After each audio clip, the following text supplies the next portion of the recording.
Hey everyone, this is a video follow-up, a vlog for the Clark County Chief Financial Officer Jessica Colvin, who I wrote a memo to, an email memo to, that I haven't heard a response from. And it was in my vlog here, and the memo that I emailed to her, and also, happens to be the same memo that I actually will add some detail to that I posted today, was out of concern for content that she allowed to be posted on the Review Journal website.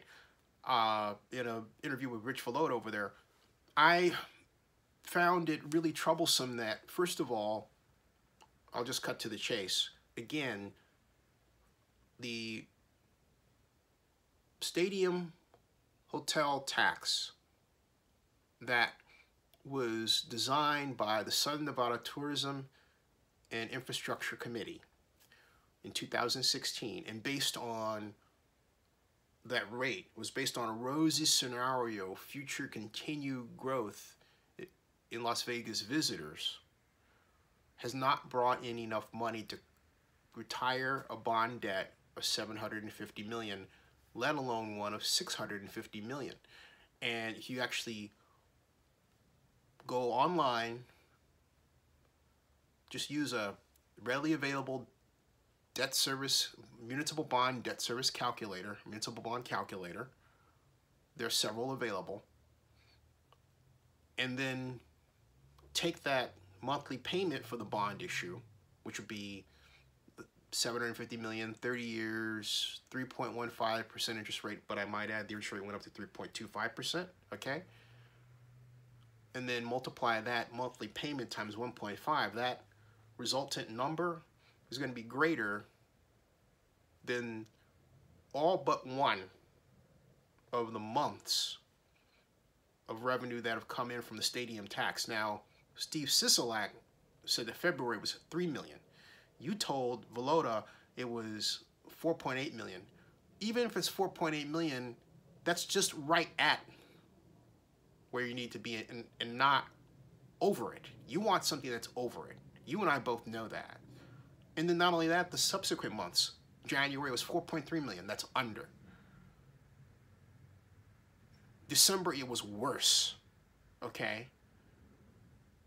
And there's no guarantee that March is gonna be any better. You want March to be north of $5 million. But the question is, why didn't Sisolak change his information he put out there? Okay. And why are you holding, if you have the real information, why are you holding it so close to the vest?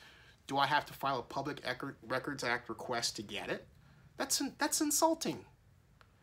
You should, as a public official, never be in the position where someone like myself or a private citizen, a media, has to file a Public Records Act request to get information from you.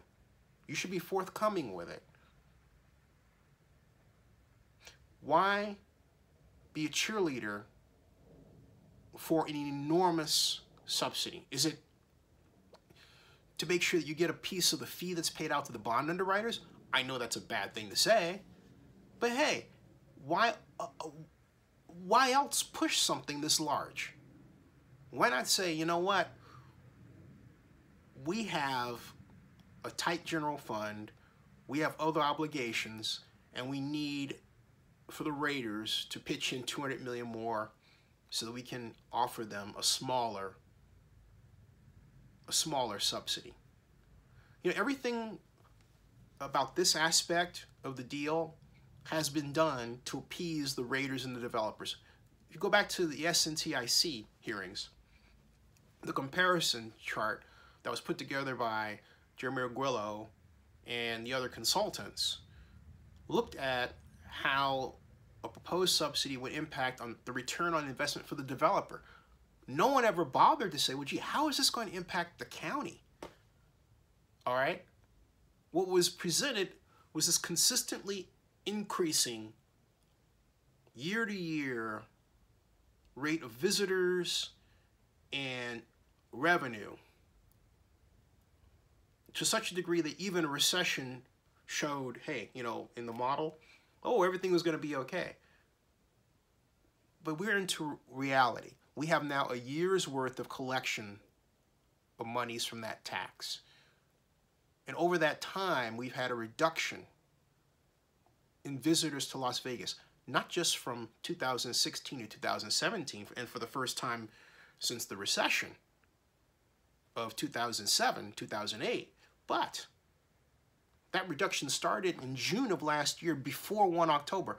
1 October just exacerbated the situation. So then you go to the Review Journal and say, well, we expect growth because of all these new hotels coming online. What about the ones that are going offline? Okay, what about the ones that are closing? What about the fact that in January, having nothing to do with renovations, we had in Las Vegas 100,000 fewer convention visitors than the January before? How about that? That wasn't due to, you know, hotel closures. It wasn't due to it certainly wasn't due to hotel opening, and we did have some. Okay. So this jazz about hotel opening and closing, forget it. Pay attention to the numbers that the Las Vegas Convention and Visitors Authority have posted. Let them guide you. Hey, maybe you may not like having to offer a smaller subsidy. Maybe you won't get whatever gift out there you thought you were going to get. So what? Do the taxpayers a favor. Make a decision that's bold. Well, it really shouldn't be bold. Responsible decisions should never be considered bold. It's in the Clark County debt policy for 2017, 2018 that the county was only going to backstop $650 million. Tops. Okay? Why not? Why didn't you tell that to the Review Journal, Ms. Colvin? I'm asking. All right? It would be nice if I got an answer to these questions. Hey, thanks a lot.